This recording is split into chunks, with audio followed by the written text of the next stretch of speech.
On the 6th of June, 1944, they joined a liberation force of awesome power and breathtaking scale.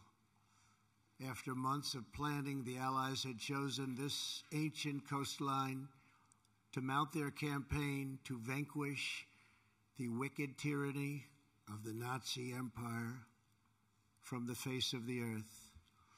The battle began in the skies above us. In those first tense midnight hours, 1,000 aircraft roared overhead with 17,000 Allied airborne troops preparing to leap into the darkness beyond these trees. Then came dawn. The enemy who had occupied these heights saw the largest naval armada in the history of the world. Just a few miles offshore were 7,000 vessels bearing 130,000 warriors.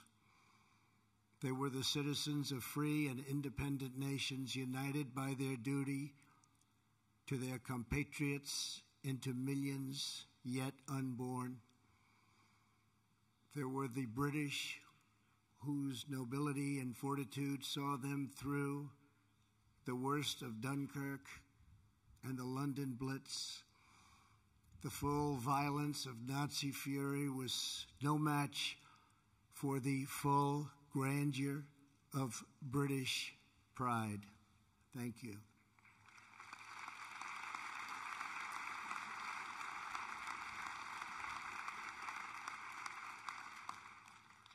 There were the Canadians, whose robust sense of honor and loyalty compelled them to take up arms alongside Britain from the very, very beginning. There were the fighting Poles, the tough Norwegians, and the intrepid Aussies. There were the gallant French commandos, soon to be met by thousands of their brave countrymen ready to write a new chapter in the long history of French valor.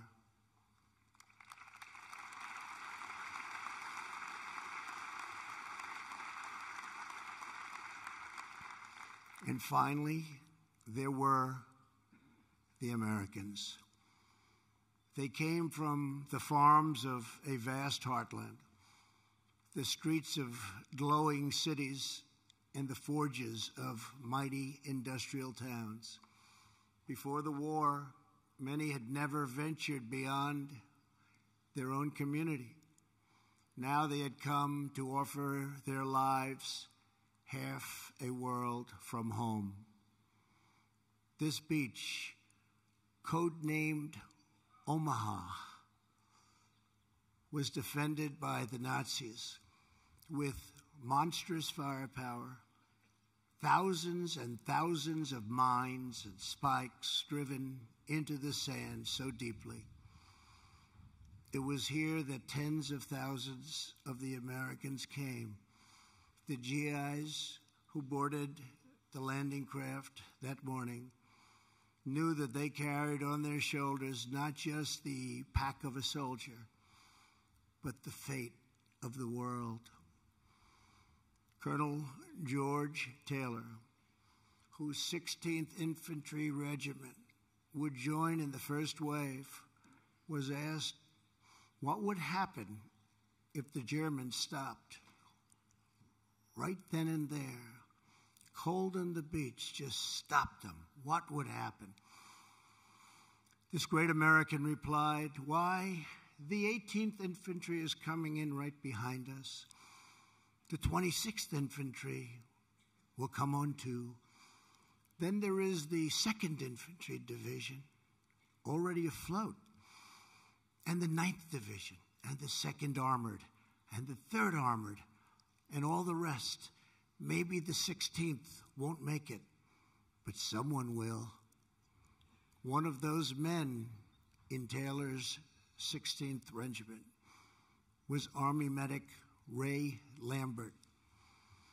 Ray was only 23, but he had already earned 3 Purple Hearts and 2 Silver Stars fighting in North Africa and Sicily, where he and his brother Bill no longer with us, served side by side.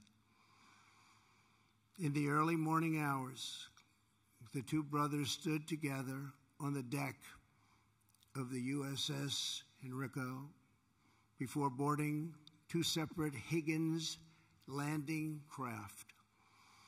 "If I don't make it," Bill said, please take care of my family."